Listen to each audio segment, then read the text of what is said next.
Ako po si Christy. Matatakuting tao po ako. Sa dilim, sa tahimik, sa mga lugar na wala akong kasama. Nagsimula yan dahil sa naranasan ko nung kabataan ko. Tandang-tanda ko pa ang nangyari sa akin kasama ang mga kaibigan ko rate, mga kalaro ko. 10 taong gulang lang ako nung nangyari yon. Pero hanggang ngayon, tumatak na sa isip ko yon. Hapon na at malapit nang umangat ang buwan. Pero napag-isipan pa rin naming magkakaibigan na maglaro. Inaya pa namin yung iba naming kaibigan. Masikip sa lugar namin kaya hindi kami nakakapaglaro roon. Hanggang sa napagdesisyonan nila na doon kami maglaro sa abandonadong mansyon sa kabilang barangay. Habang naglalakad kami papunta roon, nagkwentuhan pa nga sila tungkol doon sa abandonadong mansyon. Sabi ng kaibigan ko ay marami raw nakakatakot na kwento ang naririnig nila mula sa mga dumadaan doon.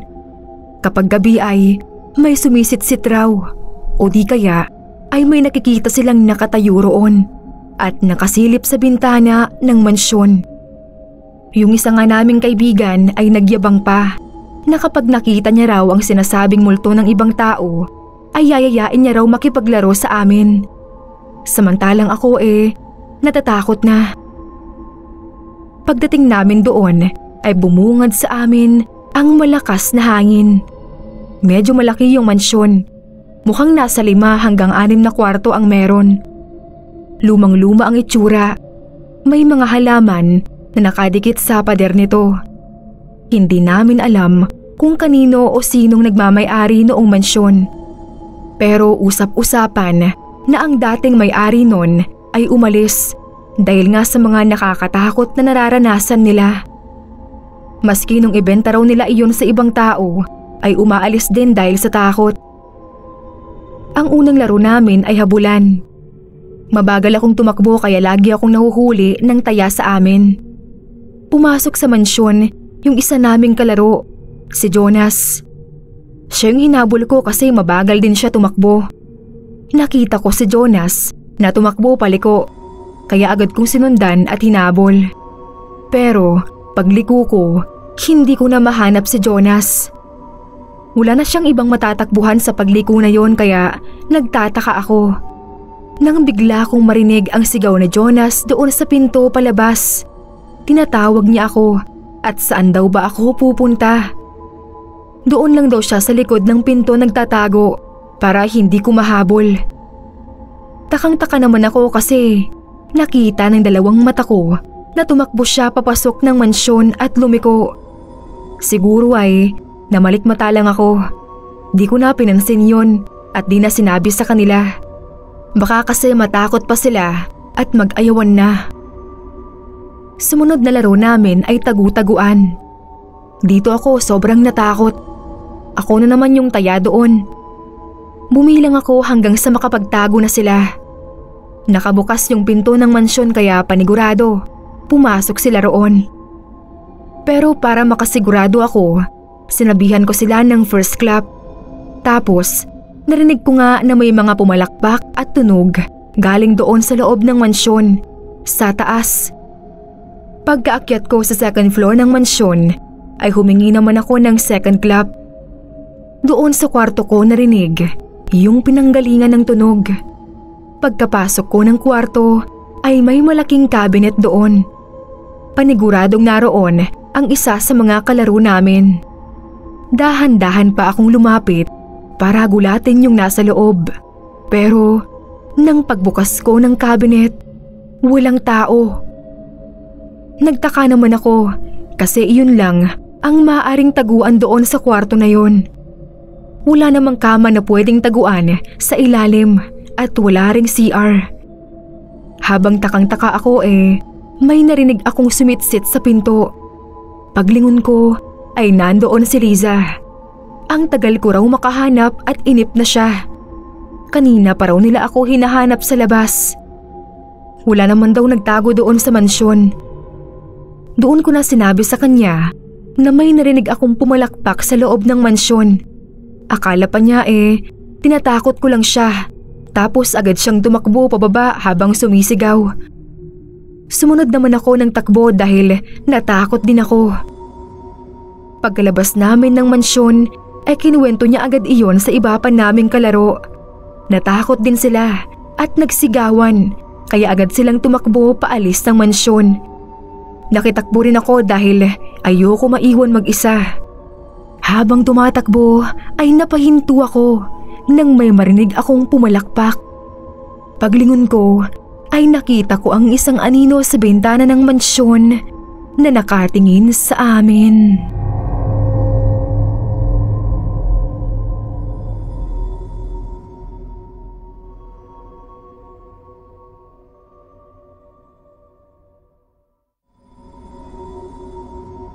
Ako si Linda, 46 years old na at may pamilya. Nagipit kami sa pera ng asawa ko at kailangan ng malaking pera para panggastos sa pamilya. Hanggang sa naisip ko na ibenta yung abandonadong bahay namin sa probinsya. Pamana sa akin yun ng nanay ko na pumanaw. Pero ayokong tumira roon. Nasa Maynila rin kasi ang trabaho ko at ang trabaho ng asawa ko. Dahil balak naming ibenta yung bahay, lumuwas ako pauwi sa probinsya para linisin ang bahay. Pagkababa ko sa sasakyan, sa harap ng bahay, isang malamig at malakas na hangin ang sumalubong sa akin. Nung naglilinis ako, may kakaibang mga nangyayari. Hindi ko alam pero parang pinaglalaruan ako.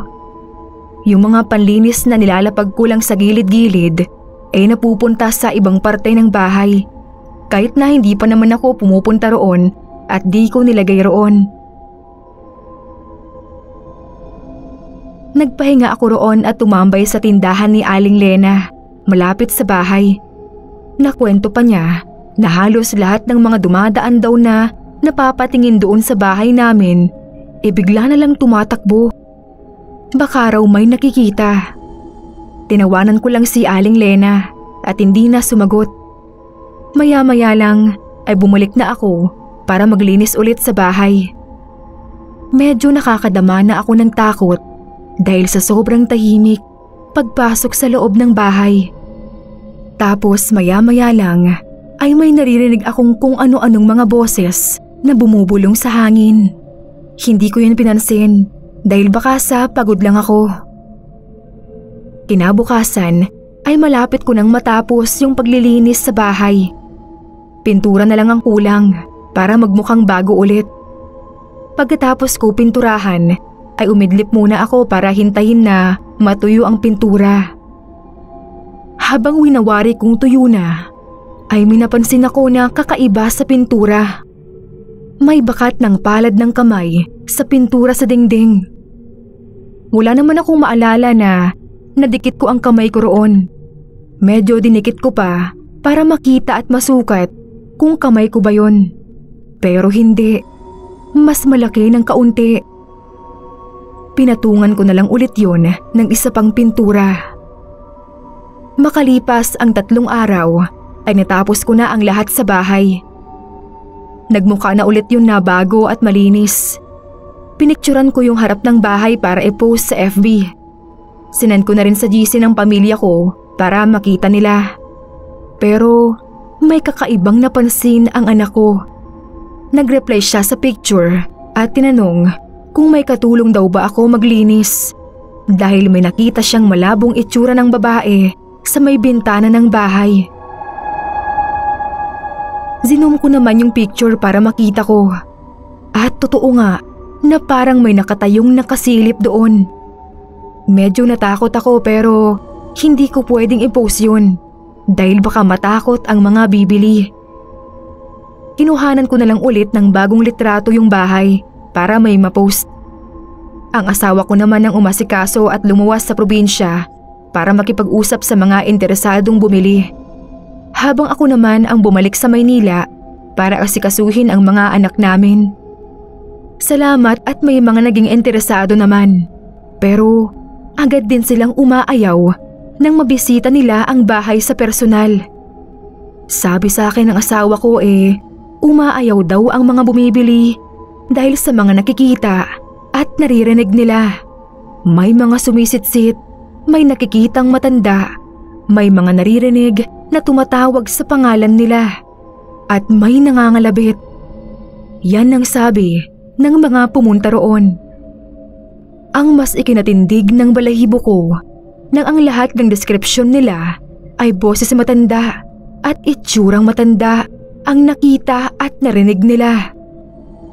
Doon ko naisip na baka si nanay ang nagpaparamdam sa kanila. Siguro nga ay ayaw ipabenta ng nanay ko ang dati niyang bahay. Dahil doon ay hindi na namin ibinenta pa ang bahay. Ginawa na lamang namin iyon na bahay bakasyunan.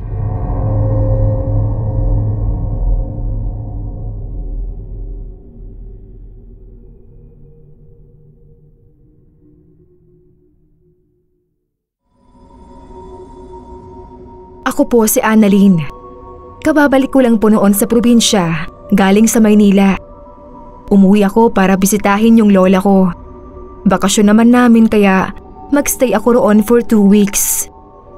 Matagal na akong hindi nakakapunta kay lola. Halos 5 taon na. Sobrang busy kasi sa Maynila kaya hindi ko magawang bisitahin si lola. Nakababa na ako sa sasakyan at napatingin doon sa abandonadong bahay. Parang may dumaan kasing tao doon sa loob. Kita dahil nakabukas ang pinto o baka namalikmata lang ako. Sinalubong ako ni lola ng masaya at pumasok na kami. Pinagluto pa ako ni lola ng paborito kong dinuguan at kumain na kami. Habang kumakain ay natanong ko kay lola kung may bago bang may-ari o nakatira riyan sa abandonadong bahay na katabi ng bahay niya. Wala raw bumili ng bahay na yun. Pinabayaan na rin ng may-ari. Halos 2 dekada na raw na abandonado yung bahay na yun. Naalala ko pa noong dito pa kami nakatira ni mama. Bata pa lang talaga ako wala na talagang nakatira roon. Wala ring nakakaalam kung anong meron doon at bakit iniwan. Ang alam lang ng mga kapitbahay rito ay gabi-gabing umiiyak yung dating may-ari. Hanggang sa umalis na lang sila roon at iniwan yung bahay. Kinabukasan, habang nag-aalmusal kami ni lola, naisip ko pa rin yung abandonadong bahay. Hindi ko maiwasang magtaka kung bakit walang gustong bumili o tumira roon. Pagkatapos naming kumain, nagpasya ako na maglakad-lakad muna sa paligid at magpahinga sa bakuran. Habang naglalakad-lakad ako napapatingin ako roon sa abandonadong bahay. Lalo na kapitbahay lang namin. Hindi ko alam pero namamalikmata na naman ata ako. May nakita na naman kasi akong dumaan na parang anino. Sa pagkakataon na yun sa bintana ko naman naaninag. Siguro ay namamalikmata nga lang ako. Sana. Kinagabihan bago kumain, inutusan ako ni lola na bumili ng soft drinks sa labas. Papasok na sana ako sa bahay dahil nakabili na ako. Pero pagkadaan ko ron sa abandonadong bahay, napakusot ako ng mata dahil hindi ako makapaniwala sa nakita ko. May palad ng kamay na makikita roon sa bintana at unti-unti ring nawala. Sa takot ko noon napatakbo ako pauwi. Muntik ko pang mabitawan yung bote ng soft drinks na binili ko dahil sa takot. Halos ilang araw na ang lumipas at patuloy pa rin ang mga kakaibang nakikita ko doon sa abandonadong bahay. Hanggang sa dumating na ang hindi ko inaasahang pangyayari sa akin. Nagising ako dahil inaalog na ni lola ang buong katawan ko. Pero nagising ako hindi sa higaan o sa kwarto, kundi sa labas ng abandonadong bahay. Sa harap mismo ng pinto nito. Agad akong niyakap ni lola at takang-taka kung ano raw ba ang nangyayari sa akin. Agad niya akong inalalayan pauwi sa bahay. Hindi ko rin alam kung paano ako napunta roon. Pero sabi ni lola, na nakita niya raw akong naglalakad at tinignan kung saan ako pupunta. Pero nung naaninag niya na nakapikit ako, ay doon niya napagtanto na naglalakad ako ng tulog. Napatakbo raw siya papunta sa akin nang makita raw niyang bumukas ang pinto ng abandonadong bahay at nakitang may kamay na kumukuha sa akin. Kaya agad siyang tumakbo at pinigilan ako. Kinabukasan ay kaagad na pinabindisyonan ang abandonadong bahay sa pari. Kinabukasan din nun ay pinauwi na ako ni Lola sa Maynila at wala na rin akong balita pa tungkol sa abandonadong bahay.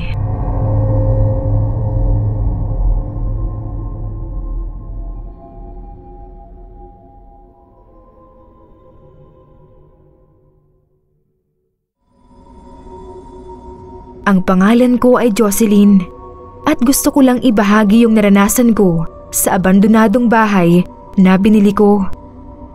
Matagal ko nang plano na bumili ng bahay. Hindi ko inisip na magiging ganito yung mararanasan ko. Nang nakita ko yung bahay, para akong natawa sa sarili ko.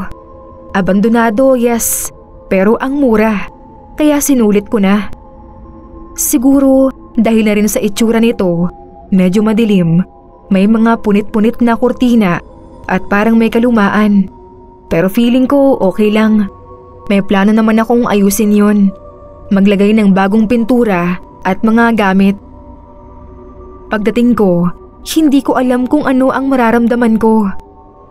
Masaya ba dahil magkakaroon na ng bagong bahay? O matatakot dahil sa mga usap-usapan na naririnig ko tungkol dito? Binaliwala ko na lang at nagsimula ng mag-ayos ng mga gamit ko sa loob. Gabi na nang matapos ako sa paglilinis. Nagsimula na ako maglapag ng mga gamit at magbukas ng mga bintana. Pero habang inaayos ko ang gamit ko, may isang bagay na hindi ko mapigilan. Yung pakiramdam na may nagmamasid sa akin. Naalala ko kung kanina ay may tumagilid na kurtina sa isang sulok ng sala. Parang may humihinga mula sa likod. Pero wala namang ibang tao. Sinubukan ko na lang kalimutan at magpatuloy sa pag-aayos. Sayang naman ang pera kung magpapadala ako sa takot. Nang madaling araw, lalo lang lumala ang takot ko. Nung sa bawat hakbang ko ay parang may naririnig akong kaluskos o yabag ng paa na sumusunod sa akin. Hindi ko maipaliwanag pero tumigas ang pakiramdam ko sa katawan ko. Parang may ibang presensya sa bahay. Dahan-dahan akong lumingon pero wala akong nakita. Umiwas na lang ako at nagpatuloy sa pagtatrabaho. Pero sa bawat paglipas ng oras, dumadami ang mga kakaibang tunog at bagay ang mga nangyari sa akin. May mga oras na parang may kumakatok sa pintuan.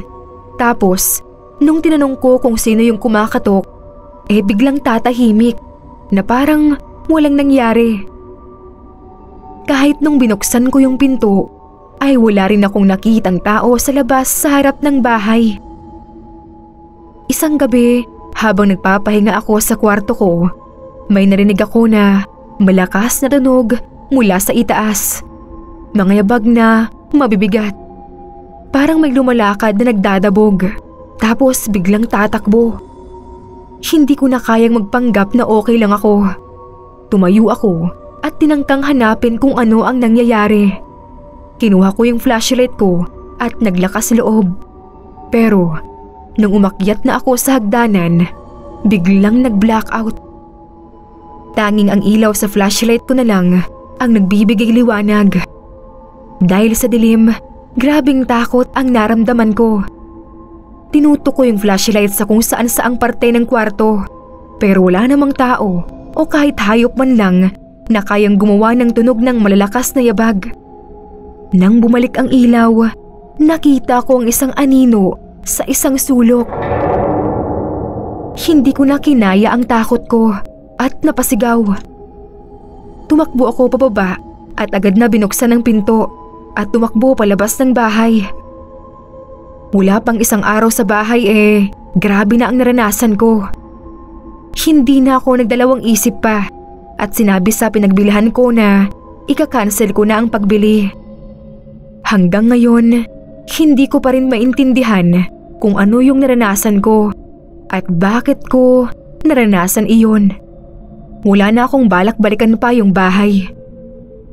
Ngayon ay isa na ako sa nagpapatunay sa usap-usapan tungkol sa abandonadong bahay na yon, na kaya pala sobrang mura ay hindi lang ikaw mag-isa ang nakatira, kundi may kasama rin palang multo.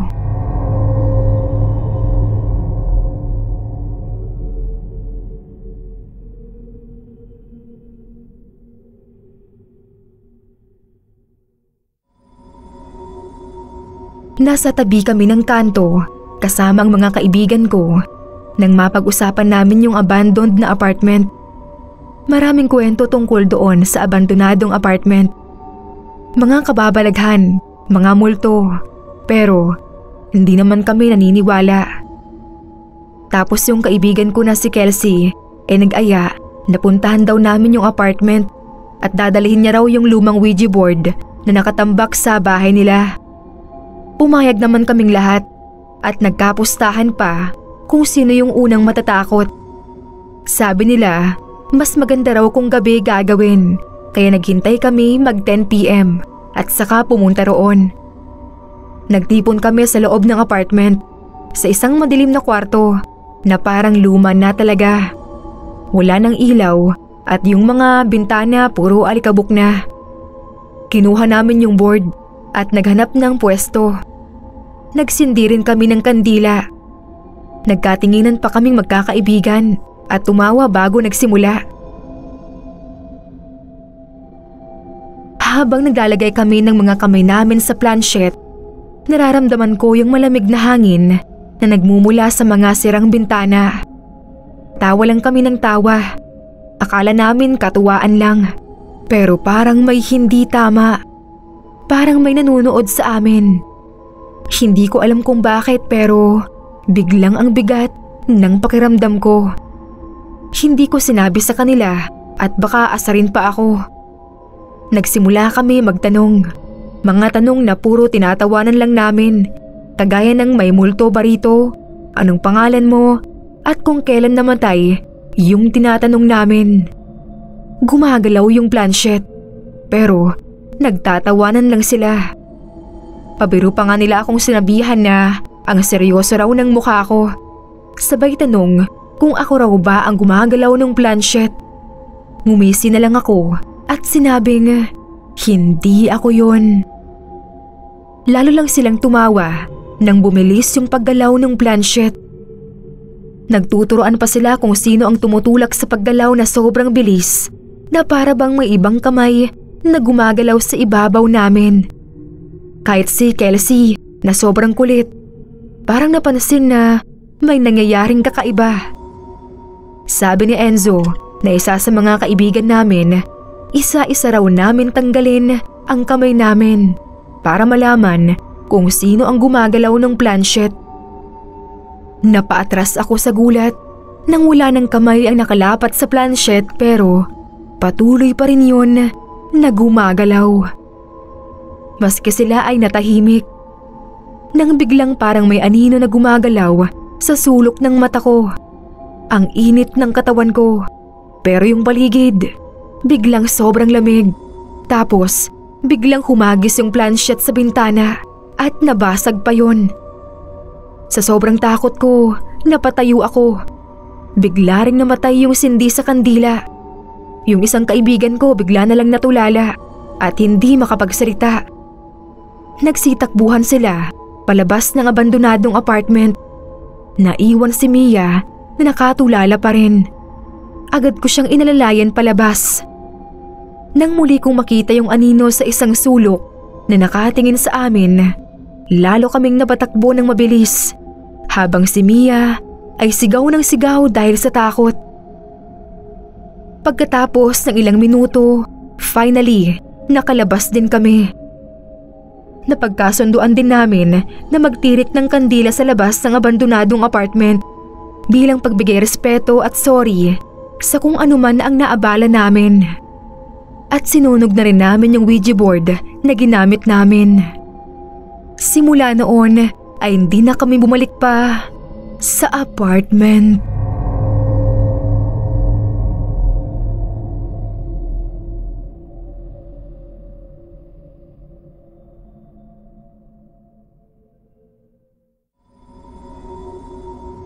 Tawagin niyo na lamang po akong Angie.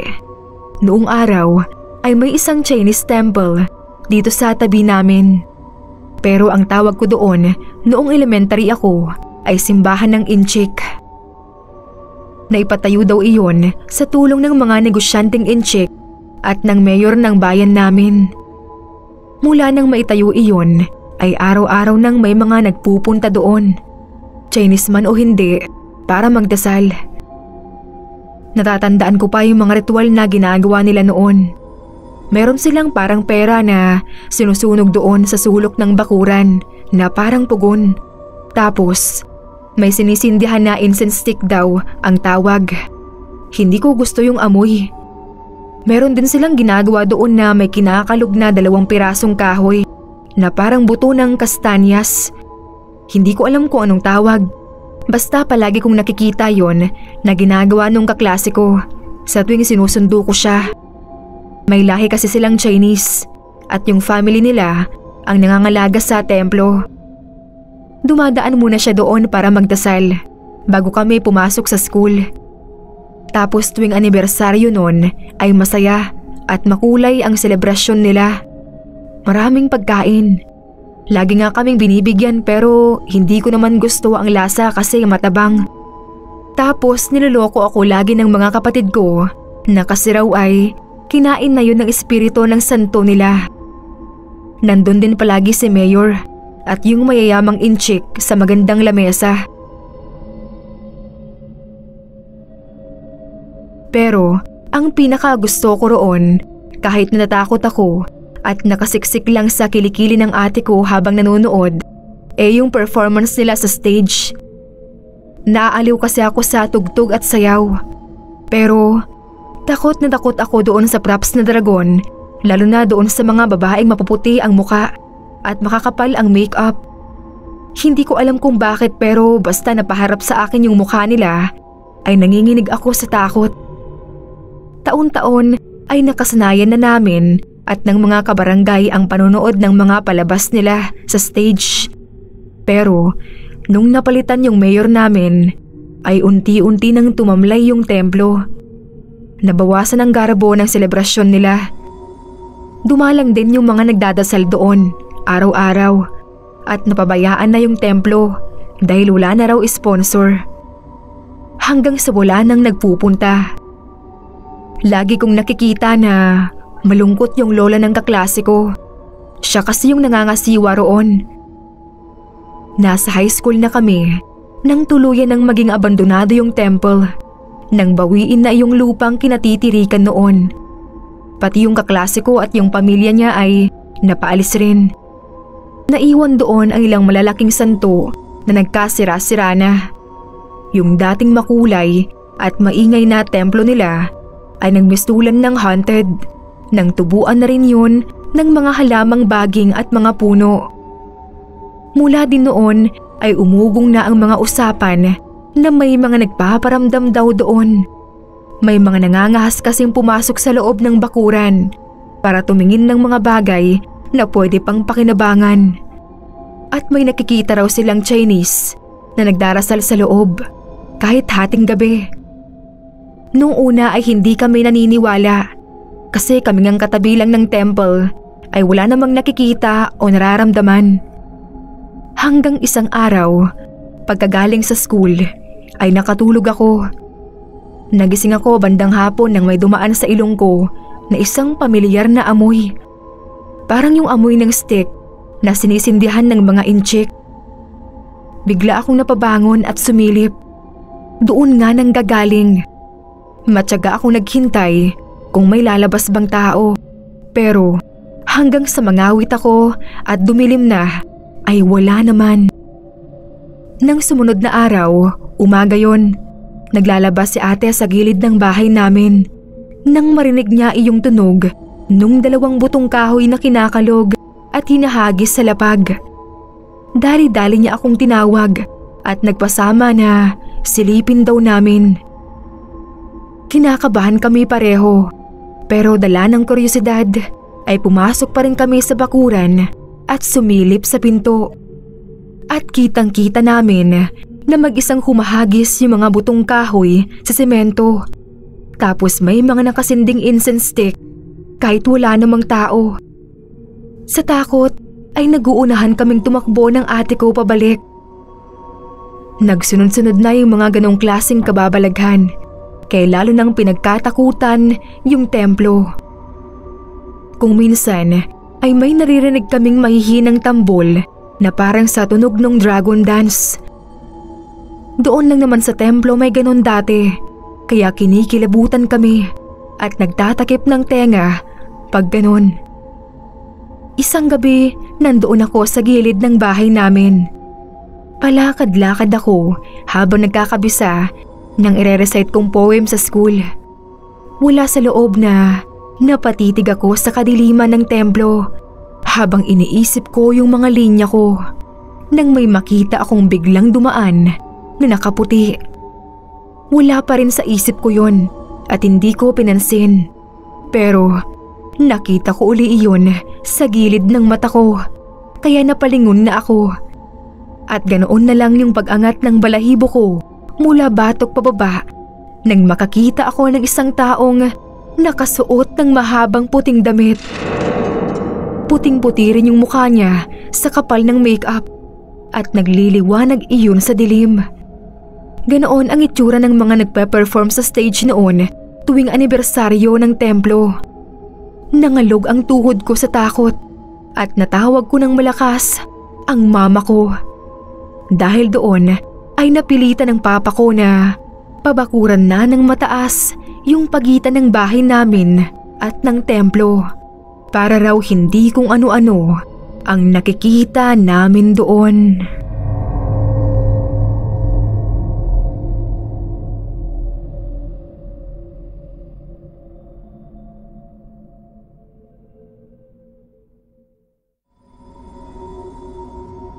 Ako po si Jobel na taga Caloocan. May kwento po akong gustong ibahagi sa inyo. Pero hindi po sa akin itong karanasan na ito, kundi sa asawa ko at ikinuwento niya lang sa akin. Gwardiya po siya sa isang mall, dito rin sa Caloocan. At doon po nangyari yung pagpapakita sa kanya ng isang kaluluwa doon na hindi matahimik. Hindi ko na lang po sasabihin kung anong mall. Pero sa ngayon po ay abandonado na ito. Nagkaroon kasi ng maraming issue sa management. Hindi na ito nakarecover. Hanggang sa unti-unti nang nagsipag-pull out ang mga stall owner. Yung dating mall na masigla at laging hindi mahulugan ng karayom sa dami ng tao, ngayon ay nakakabingi na sa katahimikan. Nakakalungkot nga kasi naging bahagi na ng kabataan ko ang mall na yon. At pinsan na rin akong nakapagtrabaho doon sa isa sa mga kainan sa food court. Katunayan ay doon kami nagkakilala at nagkatuluyan ng mister ko. Maraming alaala ang mall na yon. Sayang nga lang at ngayon ay abandonado na. At isa nga ang asawa ko sa mga naiwan pang guard doon para magbantay. Kaya lang ay hindi naging maganda ang experience niya doon. Pang-araw po ang duty niya. Sabi niya sobrang nakakainip daw yung magbantay sa isang lugar na wala kang nakikitang mga tao. Kaya ang ginagawa niya paulit-ulit siyang nagro-roving. Pampalipas inip. Pag nangawit na siya sa kakaupo at kakatanaw ng mga sasakyan sa kalsada, ay iikuti naman niya uli yung buong mall. Hindi naman daw siya nakakaramdam ng takot noong una, kahit pa nga may kadiliman sa buong building. Alam niya kasi na may mga taga-maintenance at utility pa roon na pinaiwan ng management. Dahil may usap-usapan na baka may pag-asa pang maibenta at ma-renovate ang mall. Sa isang beses na pag-ikot niya, ay may nakita raw siyang lalaki sa gawin ng maintenance room, malapit sa dating food court. Naka-uniform daw yon ng kagaya sa utility, pero hindi siya nagtatrabaho, kundi nakaupo lang na tila nagpapahinga. Nagtaka raw siya dahil parang hindi pamilyar sa kanya yung lalaki. Kilala niya lahat ng utility doon.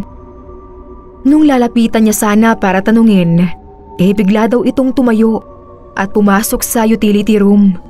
Pero laking gulat niya nang paglapit niya roon ay wala namang tao. Pero kitang-kita niya na doon ito pumasok. Napakamot na lang daw siya at bumaba na. Hanggang sa matapos ang duty niya, ay hindi naman niya nakita yung lalaki sa itaas. Kahit yung talagang naka-duty doon na utility, natatanungin niya sana kung sino yung kasama niya. Nawala na yun sa loob niya. Pero kinabukasan ay nakita niya ulit yung lalaki. Sa ganon din na ayos na parang pagod at namamahinga. Kaya nagtaka siya kung ano ang dapat pagkapaguran ng husto. Putso-putso lang naman ang trabaho nila doon. At nung lalapitan na niya, ay muli itong tumayo. Pinuntahan nga raw niya pero dumiretso pa rin sa utility room. Nagmadali daw siya sa pagsunod pero laking gulat niya nang makita niyang nakalak pala yun mula sa labas. Kinilabutan daw siya noon kaya bumaba na siya agad. Nung makita niya yung isang utility ay tinanong niya agad iyon kung sino yung kasama niya sa 4th floor. Pero ang sabi sa kanya ay wala silang kasama doon dahil dalawa lang silang naiwan at nasa ground lang sila palagi. Natakot daw yung asawa ko pero hindi siya nagpahalata.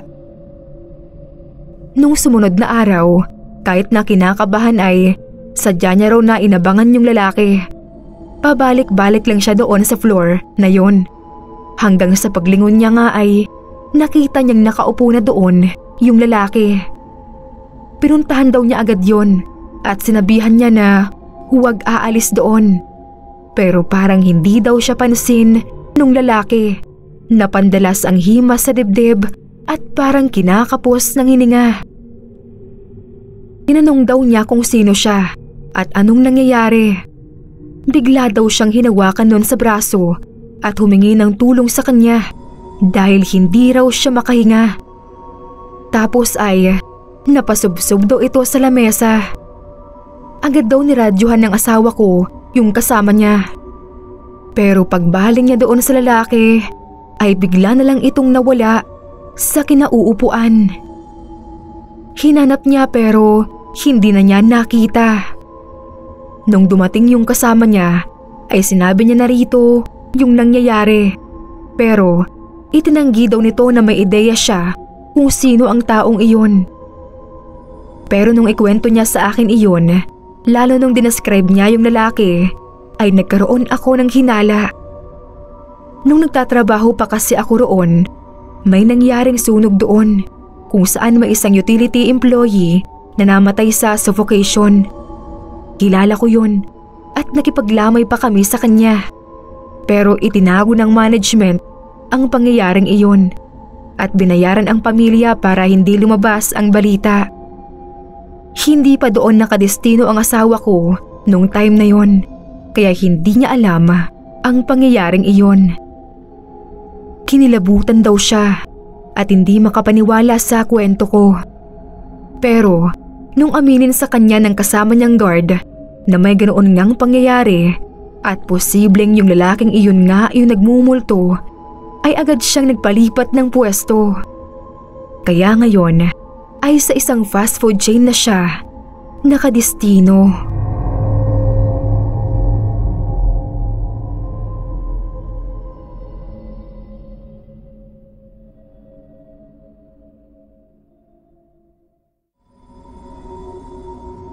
Magandang araw. Ako po si Ana. May pwesto ako ng mga pasalubong goods dito sa isang terminal ng bus. Hindi ko na lang po babanggitin kung saang mga terminal at anong bus company. Gusto ko lang po kasing i-share sa inyo, admin, at sa mga tagapakinig nyo, yung karanasan ng kaibigan naming mag-asawa na si Toto. Dati siyang konduktor sa isang provincial bus na biyaheng south. Ilang linggo pa lang siya doon pero hindi nagtagal ay nagpasya siyang umalis dahil sa mga nakakakilabot na pangyayari na naranasan niya roon. Kahit lalaki yon, mahina at matatakutin talaga pagdating sa mga multo. Tinulungan siya ng asawa kong si Dudes na mapasok bilang konduktor dito sa kumpanya nila. Driver naman ang asawa ko doon at biyaheng norte sila. Isang araw, pareho silang walang biyahe, nagkayaan sila na mag-inom sa bahay.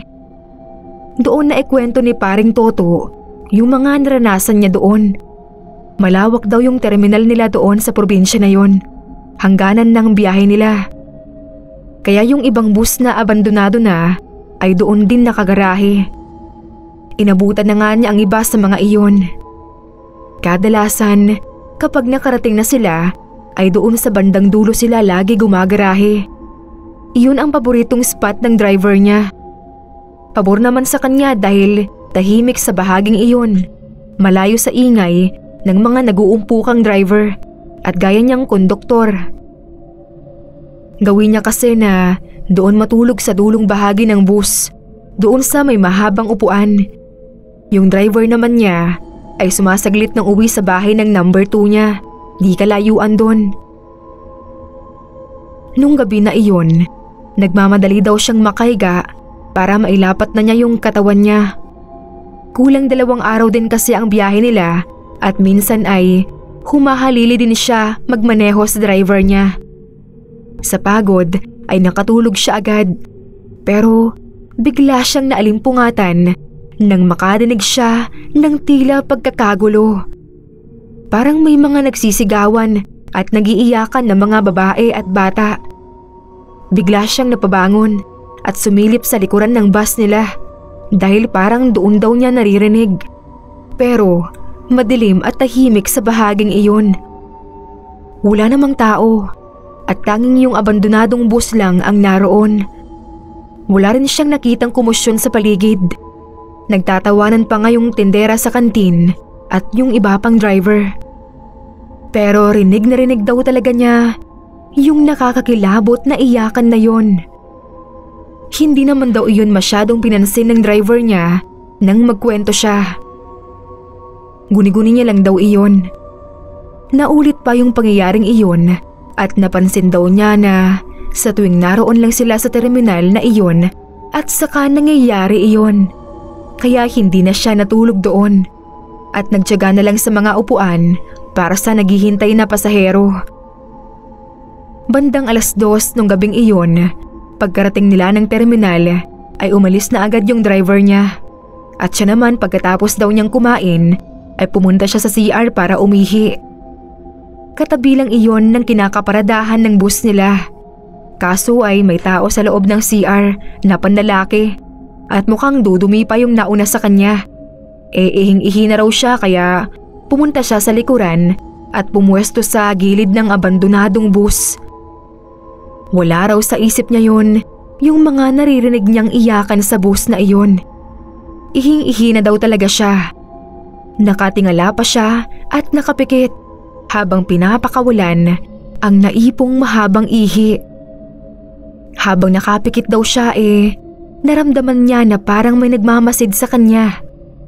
Dahan-dahan siya nagmulat ng mata at nagulat siya nang makita niyang maliwanag ang loob ng bus at may mga taong nakasakay doon na nakatunghay lahat sa kanya mula sa salamin ng bintana.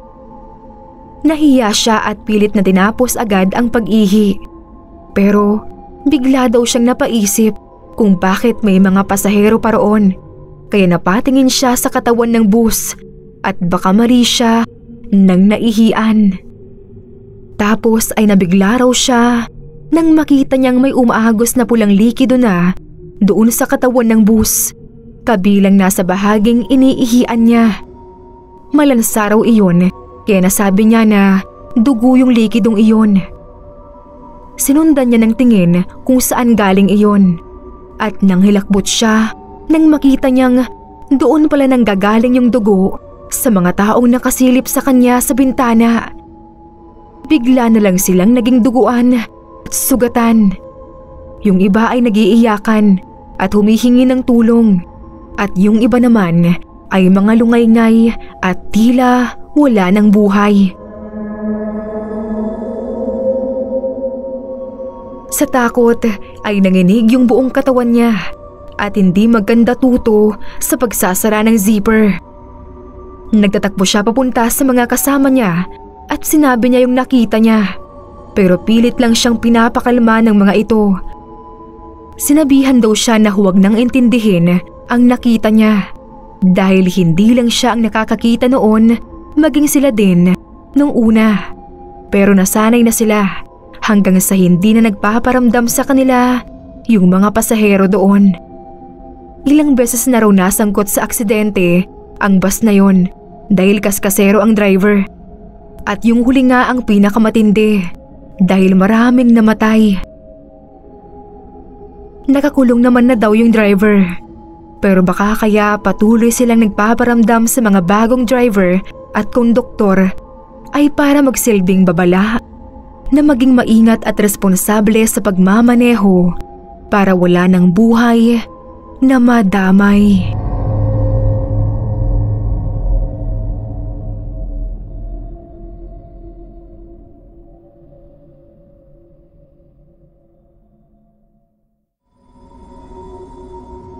Hello po sa inyo mga kapasta.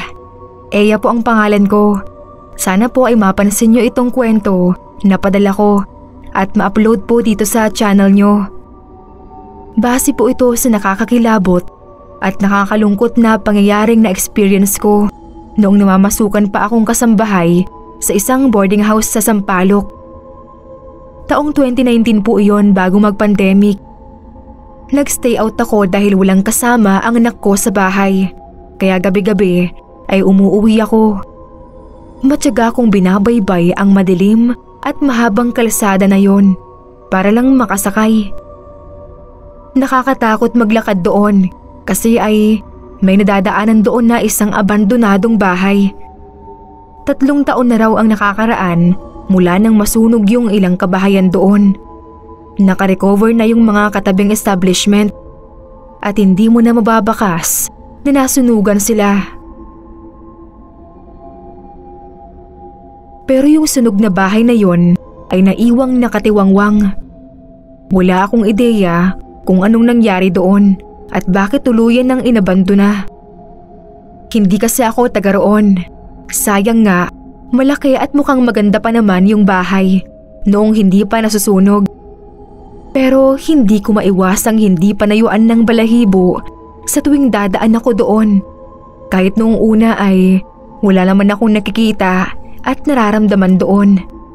Sa itsura pa lang kasi noon ay matatakot ka na. Open yung mga bintana at pinto na basag-basag at giba-giba na. Tapos madilim sa loob. Idagdag mo pang sarado na yung mga katabi at wala nang katao-tao sa kalsada maliban sa mangilan-ngilang sasakyan na dumadaan. Sa minsang pag-uwi ko, mga bandang 10:00 ng gabi noon, malayo pa lang ako ay napatingin na ako sa ikalawang palapag ng bahay. May nakita kasi akong tao na nakasilip doon sa basag na bintana. May malamlam na liwanag na nagmumula sa ilaw ng poste, kaya nakita ko na bata yung nakatayo doon. Nagtaka ako kung bakit may bata roon sa ganoong oras at sa nakakatakot pang lugar.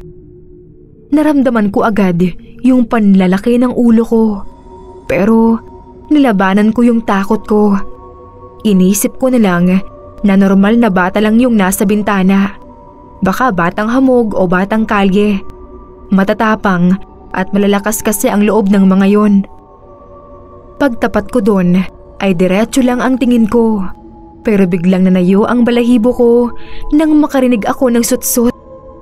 Alam kong yung bata yung sumisitsit dahil tinawag niya rin akong ate. Ewan ko ba at napakilig pa ang katawan ko sa sobrang takot. Lakad takbo na nga ang ginawa ko, makalampas lang agad doon. Nung mga sumunod na uwi ko, ay iniwasan ko na lang munang magpagabi. Nag-adjust na lang ako sa umaga para bago dumilim ay makauwi na ako. Yun nga lang ay nasasabay ako sa rush hour at matinding traffic. Pero mas okay na yun kesa makakita pa ako ng multo sa bahay na yun. Pero parang nananadya naman ang pagkakataon. Isang beses hindi ko na iwasang gabihin uli. Hindi naman pwedeng hindi ako uuwi. May bagyo kasing paparating at mag-isa lang ang anak ko sa bahay.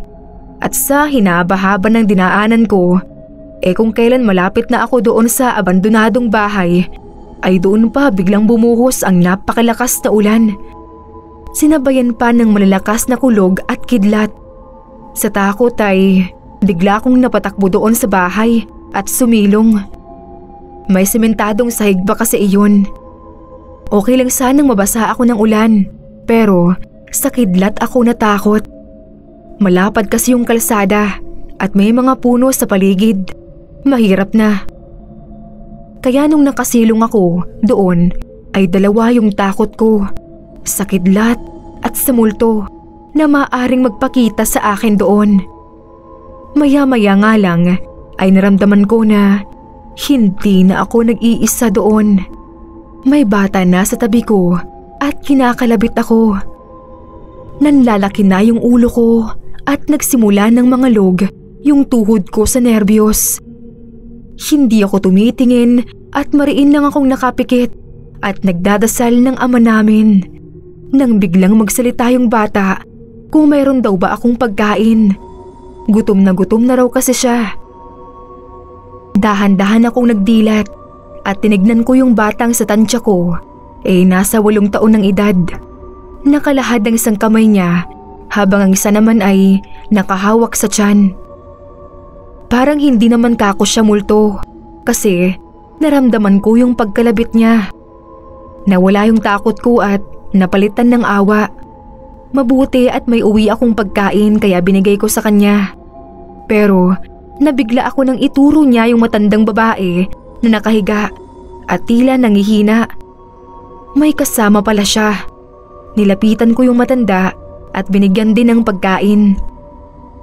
Tinanong ko kung sino sila at anong ginagawa nila doon. Pero hindi siya sumagot at kinuha lang ang pagkain. Hindi na ako nagsalita at pinanood ko na lang na kumain sila. Humina na ang ulan nun at wala ng kidlat kaya nagpaalam na ako sa dalawa na siguro ay maglola.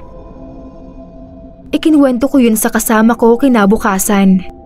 Nagkataon naman na naroon yung matandang tanod at narinig niya ang kwento ko. Sabi niya, malamang daw na ang tinutukoy kong maglola ay yung maglola na natrap sa sunog na yon at namatay. Palagi daw talaga silang nagpapakita sa mga dumadaan doon at nangihingi ng pagkain. Namutla at natulala na lang ako sa sinabi ng matanda. Multo nga pala ang binigyan ko ng pagkain. Nagugutom din pala ang mga multo.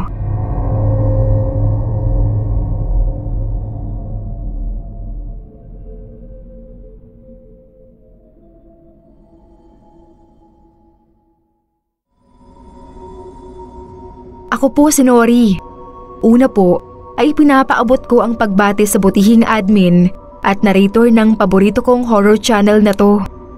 Doon din syempre sa mga kapwa ko masugid na taga-subaybay. Taong 2016 nang bumalik ako sa dati kong pinagtatrabahuang pabrika. 2005 pa, noong una akong pumasok doon. Nasa 20 pa lang ang edad ko. Doon ko nakilala ang napangasawa ko. Pero namatay na siya. Kaya kailangan ko magtrabaho para sa 2 anak namin. Nagkataong may bakante kaya muli akong nakapasok. Dahil dati na nga akong nagtrabaho doon, ay madali ko namang natutunan ng mga gawain. Nag-export kasi ng mga processed foods ang pabrikang iyon na hindi ko nalang babanggitin ang pangalan dahil colorum lang po yun. Pero dahil matagal na panahon nang nabakanti ako sa trabaho ay hindi na ako sanay at madali nang mapagod. Kaya kapag break time ay kumahanap agad ako ng mapupwestuhan kung saan may papahinga ko kahit saglit ang katawan ko. Marami nga palang puno at damuhan sa loob ng compound na yon, kaya maraming mapupwestuhan na malilim. Ang kaso ay palagi akong nauunahan ng mga mas bata. Naalala ko nung araw ay may malaking truck ng yelo doon sa gilid at matagal nang abandonado, kaya ginawa naming tambayan at pahingahan yung ilalim. Nagkabit pa nga ng duyan noon si Haji na asawa ko. Matagal na panahon na rin yon pero naisipan ko lang itanong sa kasama ko at nagulat ako nang sabihin niya na nandoon pa rin at inilipat lang sa likod. Nung bago ako pumasok ng umagang iyon ay naisipan ko na silipin yung truck at nandoon nga lang pala iyon. Medyo iginilid lang at natuwa ako kasi kahit na tinubuan na siya ng mga lumot doon at mga damong baging na galing sa katabing puno, ang ganda niyang tignan. Parang yung kagaya sa mga palabas na mystical ang dating. Pero ang mas ikinatuwa ko ay iyong iba't ibang kulay ng mga mumunting bulaklak ng carnation na nakalatag sa paligid at ilalim ng truck. Hindi ko alam kung dahil ba sa pagkahilig ko sa nature o sadyang weird lang ako kaya nagagandahan ako doon. Mukhang walang pumapwesto doon kaya naisip ko na doon na ako maglalatag ng karton para higaan. Pagdating nga ng break time, matapos kong kumain ay dumiretso na ako doon. Bit-bit ang isang malaking karton na hihigaan ko. Nakatingin nga sa akin ang mga kasama ko at sabi nakakuha raw ako ng pwesto. Yung iba naman nagbiro na may ahas daw doon kasi nga medyo matataas na yung mga damo. Pero hindi naman siguro sapat para pamahayan ng ahas. Dahil malilim at masarap ang ihip ng hangin ay agad akong nakatulog. Hindi naman ako nag-aalala dahil safe naman doon at nagkakatanawan lang kami ng mga kasama ko. Pero maya-maya ay bigla akong napapitlag.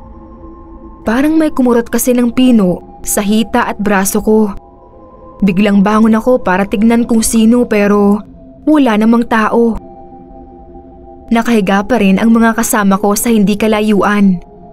Pagtingin ko sa braso ko ay may pulang marka nga na tila galing sa pinong pagkurot. Nasaktan ako kaya hinaplos-haplos ko yung bahaging iyon.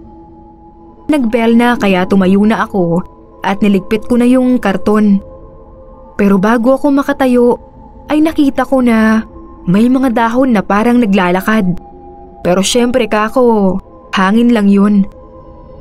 Nawala naman na yung sakit at bakas ng kurot kaya nawala na rin yun sa isip ko. Nang sumunod na araw ay naroon uli ako. Pero naisipan ko na mag-scroll muna sa cellphone ko. Nang makaramdam na ako ng antok ay pinatay ko na yung cellphone.